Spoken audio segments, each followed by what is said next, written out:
이번 시간에는 이제 저번 고조선에 이어서 또 다른 철기 문화를 바탕으로 해서 발전했던, 즉 고조선 이후에 발전했던 여러 나라의 성장 볼 수 있도록 하겠습니다. 지도에 나와 있는 것처럼 저희가 이제 봐야 되는 나라는 가장 먼저 송화강 유역에 있었던 부여, 그 다음에 고구려, 그 다음에 옥저, 동해, 그 다음에 한강 이남 지방에 있었던 만진한 변한, 의, 삼한을 살펴보도록 하겠습니다. 자, 먼저 부여입니다. 자, 부여. 아까 본 것처럼 가장 북쪽에 있었죠. 만주 송화강 유역에 있었던 나라. 고조선이 멸망한 다음에 두 번째로 등장한 나라. 바로 그 부여입니다. 자, 부여입니다. 자, 부여. 자, 언제부터 부여라는 나라가 있었는지는 정확하게는 알 수는 없지만 1세기 초부터 이미 왕이라는 칭호를 사용한 걸로 봐서 부여라는 나라 상당히 오래된 나라였고요. 그 다음에 부여의 정치 체제는 우부족 연맹체라고 이야기를 합니다. 왕은 중앙만 통치했고요. 그 다음에 지방은 마가, 우가, 저가, 구가 각각 뭘 의미할까요? 마가는 말, 그 다음에 우가는 소, 그 다음에 접할개월 때 그 돼지 있죠? 돼지, 그 다음에 구가, 멍멍. 그래서 말, 소, 개, 돼지 등 가축의 명칭을 딴 지배자, 가들이 통치를 했는데 요 통치 행정구역을 보고 우리가 뭐라 부르냐면 사출도라고 이야기를 합니다. 그래서 부여의 지방행정구역 하면 사출도라고 이야기를 하는데요. 부여라는 나라는 금방 본 것처럼 우부족 연맹체입니다. 그래서 중앙에 비록 왕이 있긴 하지만 왕이 나라 전체를 지배하는 건 아니에요. 왕이 나라 전체를 지배하는 건 아니고 왕은 한 가운데만 지배를 합니다. 한 가운데만 지배를 했고 그 다음에 왕은 아직까지 부여라는 나라 왕권이 강하지 못했기 때문에 왕은 세습이 아니라 지방에 있었던 그런 가들이 왕을 선출을 했다. 그리고 이제 요 지방 있죠, 지방. 요 지역은 구가가 통치를 했고요. 요 지역은 마가가 통치하고 요 지역은 우가가, 요 지역은 저가가 통치를 했던 겁니다. 그러니까 왕이 존재하긴 했지만 왕은 중앙만 통치를 했고 지방은 아직까지 대가 세력들이 독자적인 정치 영역, 정치 세력을 가지고 통치했던 정치 체제, 바로 이제 뭐예요? 부여의 연맹 국가 체제였다라고 보시면 되겠고요. 아까 이야기한 대로 부여는 부족이 몇 개입니까? 5개입니다. 그래서 5부족 연맹체였다. 자, 금방 이야기한 것처럼 부여라는 나라 왕권이 강했어요, 약했어요? 왕권이 아직은 미약합니다. 그래서 가들이 왕을 선출하고 흉년이 들면 왕에게 책임을 묻는, 즉 왕이 존재하긴 했지만 아직까지는 왕권이 강하지 못했던 나라 부여입니다. 이건 고구려도 마찬가지였어요.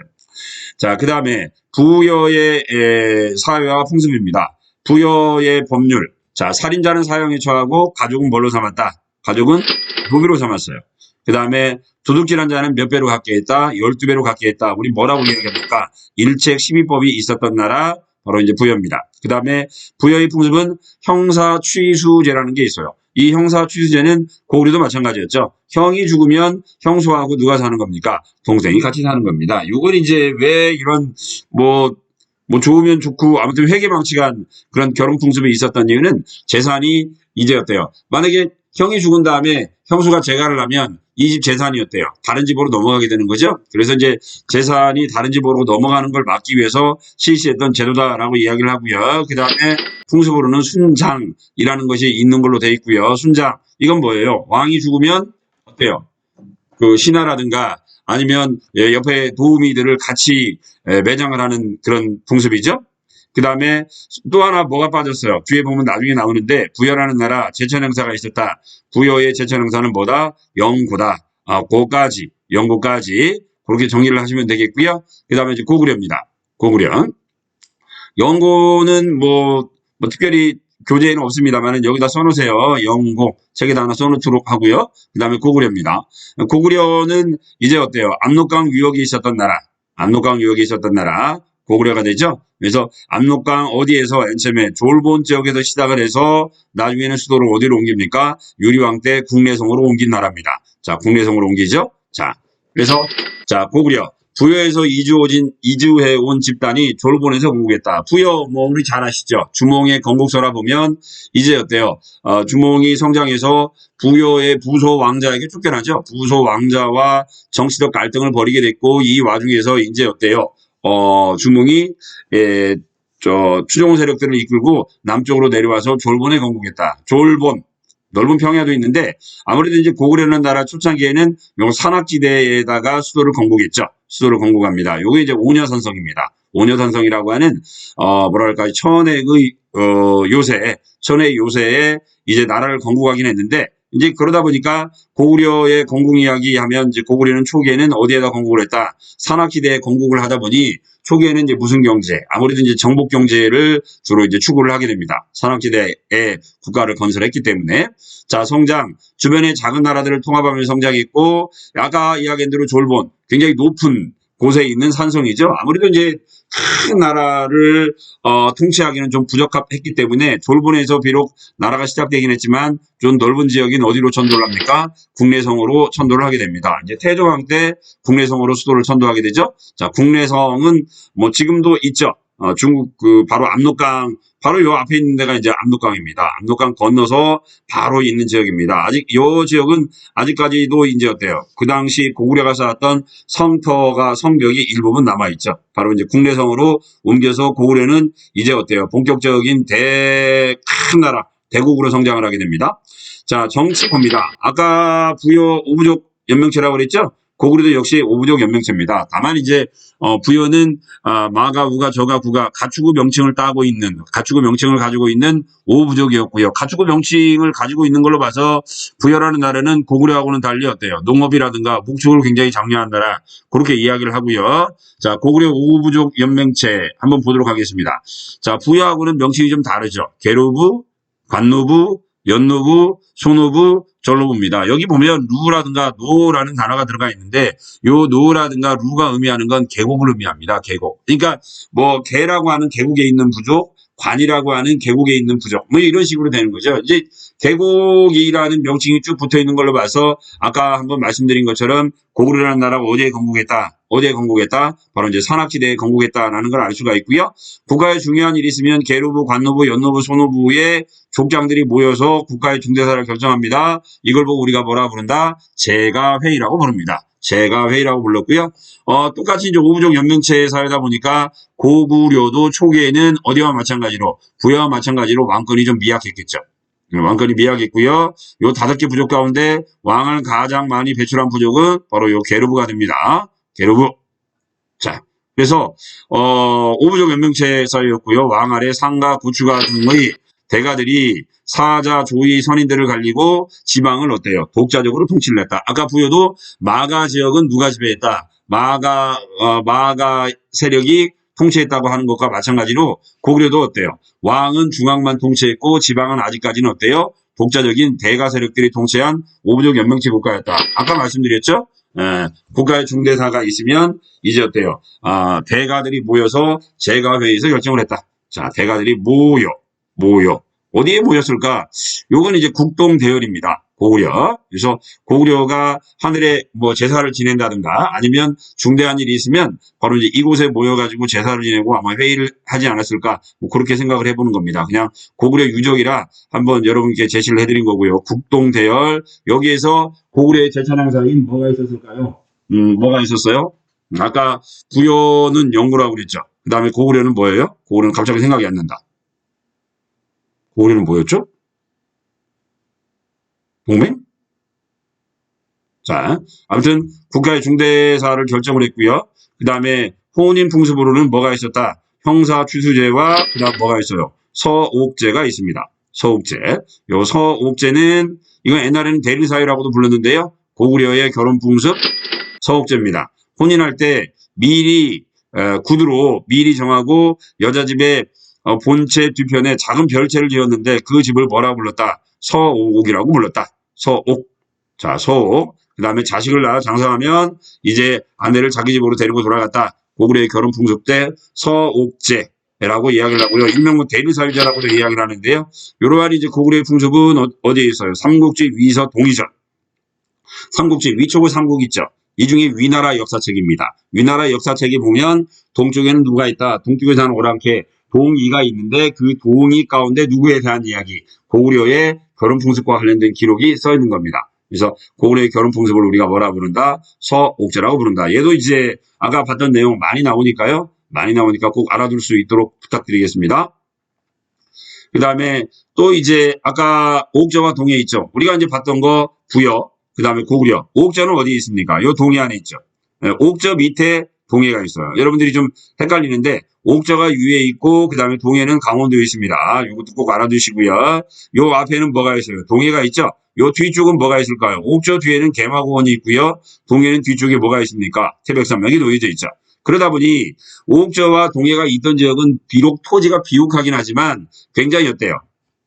이제 영토가 좁겠죠. 영토가 좁고 아까 이야기한 대로 개방적이에요, 폐쇄적이에요. 상당히 폐쇄적이죠. 폐쇄적이다 보니까 이 옥저와 동해는 다른 지역보다는 발전이 빨랐다 느렸다? 당연히 좀 느렸죠. 느리다 보니 일찍이 이제 어느 나라로부터 지배를 받았다. 고구려로부터 지배를 받았다. 그렇게 되는 겁니다. 자, 위치. 자, 옥저는 여기 있고요. 그 다음에 동해 봤고요. 동해 뭘 링크를 해놨을까요? 얘도 이제 옛날 책에 나와 있던 건데 얘는 이제 그 강원도에서 출토된 동해의 집터입니다. 동해의 집터. 동해의 집터인데 우리가 이제 이거 보고 이제 뭐 한글로 보면 꼭 뭐같이 생겼어요? 모자같이 생겼네. 모자. 그죠? 예, 그래서 동해 시대의 집터도 가끔가다 보면 나와요. 가끔가다가 모의고사 같은 데 보면 요 아니면 한국사 능력검정 시험 있잖아요. 거기 보면 요거 해가지고 동해의 집터 해가지고 문제가 나오기도 하니까 쌤이 그냥 참고 자료를 한번 올려놨어요. 자, 토지는 비옥하고 해산물이 풍부하지만 아까 이야기한 대로 폐쇄적인 지형이기 때문에 뭐랄까요? 저기 정치가 발전하지 못했고 그래서 일찍부터 고구려의 압력을 받아 고구려의 지배를 받게 되었다. 정치 왕이었고 읍군 삼노라고 부르는 군장이 통치하는 사회다. 아직까지는 여기는 이제 군장 사회인 거죠. 아까 봤을 때 고구려하고 부여는 어때요? 이제 연맹국가였잖아요. 자, 연맹국가였는데 얘는 아직까지 그보다 한 단계 낮은 군장 사회였다. 군장 사회였다. 자, 풍습봅니다. 옥저, 민며느리제. 아까 고구려는 뭐라고 그랬어요? 서옥제라고 불렀죠? 서옥제입니다. 서옥제. 조금 이제 아까 고구려과하고 옥저건 거꾸로죠. 아까 고구려는 처갓집에 누가 가요? 남자가 사위가 갔죠. 얘는 여자가 일찍 시집을 오는 겁니다. 여자나 10살 전에 혼인을 약속하고 신랑 집에서 성장을 하다가 어느 정도 성장을 하면 정식으로 뭐예요? 시집 가는 겁니다. 옥저의 민며느리제. 역시 얘도 삼국지 위서 동의전에 나와 있는 내용입니다. 삼국지 위서. 그래서 서옥제와 민며느리제. 두 나라의 혼인 풍습으로 굉장히 많이 나오니까 여러분들이 꼭 요 내용도 알아두세요. 요 내용도 꼭 부탁드리겠습니다. 자, 그 다음에 동해의 풍습입니다. 조계혼, 그 다음에 뭐가 있어요? 책화가 있네요. 동해의 책화. 풍습은 산천을 중요시하여 산과 내, 여기서 내는 뭐예요? 하천이죠? 각기 구분이 있어 함부로 들어가지 않는다. 불악을 함부로 침략하면 너무 땅에 들어가면 노비소 말로 배상하게 되는데 얘를 뭐라고 불렀다? 책화라고 불렀다. 그래서 요 조계원이나 책화는 뭘 의미한다? 폐쇄적인 시족 사이의 유습을 이야기한다. 폐쇄적인 시족 사이의 유습을 이야기한다. 가끔가다 보면 요 스님 조계원이 왜 폐쇄적이에요? 라고 물어보는 친구들이 있어요. 왜 그러는지 그거 역시 수업 시간에 한번 풀어보도록 하겠습니다. 수업 시간에 한번 풀어보고 혹시 발표할 수 있는 친구는 발표도 한번 해보세요. 조계원이 왜 폐쇄적인지 사례를 들어서 한번 설명 부탁드리겠고요. 자, 동해. 이게 상대적으로 이런 폐쇄적인 유습이 존재했던 이유는 요 지역이 어때요? 발전이 늦었기 때문에 그랬던 거죠.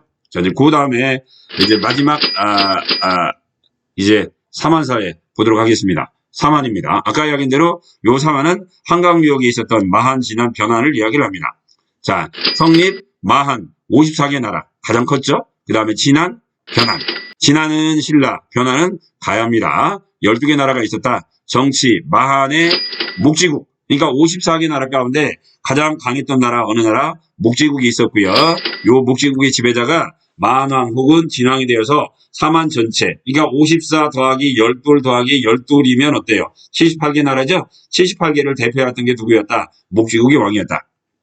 그 다음에 자, 군장이 있었는데 이 군장을 뭐라고 불렀어요? 신지읍차라고 불렀죠. 신지 코요태인데? 자, 신지읍차라고 불렀고요. 제사장은 뭐라고 불렀습니까? 청군이라고 불렀습니다. 그리고 제사장이 통치하는 지역이 따로 있어요. 뭐라고 불렀어요? 소도입니다. 소도. 바로 이제 요 소도는 오늘날 이제 우리 전라북도 지역, 즉 전라도 지역에는 굉장히 뭐가 많아요. 요 막대기 위에 어때요? 물 오리 모양의 새 이렇게 올려놓은 막대기. 얘 뭐라고 불러요? 소대라고 부르죠. 그래서 아까 이야기한 대로 높은 막대기 위에 이렇게 새를 장식을 해놨기 때문에 멀리서 봐도 어때요? 알겠죠? 그래서 요 소대는 저 지역은 무슨 지역이다, 신성구역이다라고 하는 것을 상징하는 그런 표식이 되겠고요. 표식이 되겠고, 바로 소대가 있었던 지역이 바로 청군이 통치하는 뭐였다? 소도였다라고 이야기를 합니다. 소도. 여기는 이제 뭐 그냥 상상도죠. 다이어그램. 한가운데 여기는 이제 뭐예요? 당산나무 같은 게 있네요. 자, 그래서 따로 군장 따로 뭐가 있었어요? 청군 따로. 이처럼 정치적 지도자와 제사장이 따로 있었던 사회. 그래서 우리가 사만을 무슨 사회라고 부른다? 재정 분리 사회라고 부릅니다. 제사와 정치가 분리가 됐는데요. 그러면 이 가운데서 둘이 따로따로잖아요. 그러면 군장이 힘이 셌을까요? 아니면 청군이 힘이 셌을까요? 요건 이제 역시 수업 시간에 풀어보도록 하겠습니다. 누구의 힘이 더 셌을까? 자, 그 다음에 사회 보도록 합니다. 사회. 자, 철제 농기구가 이제 아무래도 이제 요 사회 무슨 사회니까 철기 시대니까요. 철제 농기구가 널리 보급됐고요. 그 다음에 요 사만 지역은 곳곳에 무엇을 축조했다? 저수지를 축조했다. 대표적인 저수지 오면 어때요? 우리 뭐 전라도북도 같은 경우 김제, 벽골제 이야기를 하죠. 뭐 그 다음에 상주, 뭐 의림지 뭐 이런 것도 이야기를 하고 있습니다만은 김제 벽골제와 같은 저수지가 만들어졌다. 뭘 의미하느냐? 벼농사가 그만큼 발전한 걸 이야기를 하는 겁니다. 벼농사가 크게 발전했다. 그리고 실제로 아까 이야기했던 신지읍자 같은 경우 저수지 관리자를 의미합니다. 저수지 관리자를 의미할 정도로 그처럼 이제 농업이 차지했던 비중이 굉장히 컸고요. 그 다음에 이제 뭡니까? 변환에서는 뭘 생산했다? 철을 대량으로 생산했다.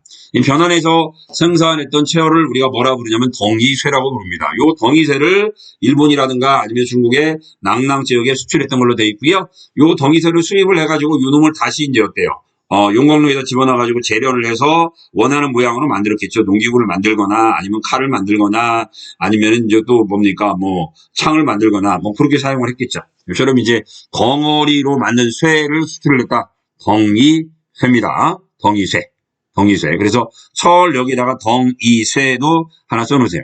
덩이쇠요. 중국의 낭만과 그다음에 왜 수출하면서 발전했다. 변환. 이 변환이 나중에 어느 나라가 돼요? 가야가 되죠? 가야. 그래서 우리가 가야 하면 뭐라고 이야기합니까? 뭐 철의 왕국이다라고 이야기를 하는데 이제 그 내용이라고 보시면 되겠어요. 자, 여기는 이제 내용 정리고요. 내용 정리고요. 우리 맨 처음에 시작할 때 학습 목표 뭐라고 그랬어요? 고조선과 여러 나라를 어때요? 표를 통해서 정리해보자라고 이야기를 했었죠? 그래서 여기 있는 내용들 한번 여러분들이 풀어볼 수 있도록 그렇게 하고요. 요 표는 시험 문제 나오기가 굉장히 쉽겠죠? 자, 여기까지 해서 마치도록 하겠습니다.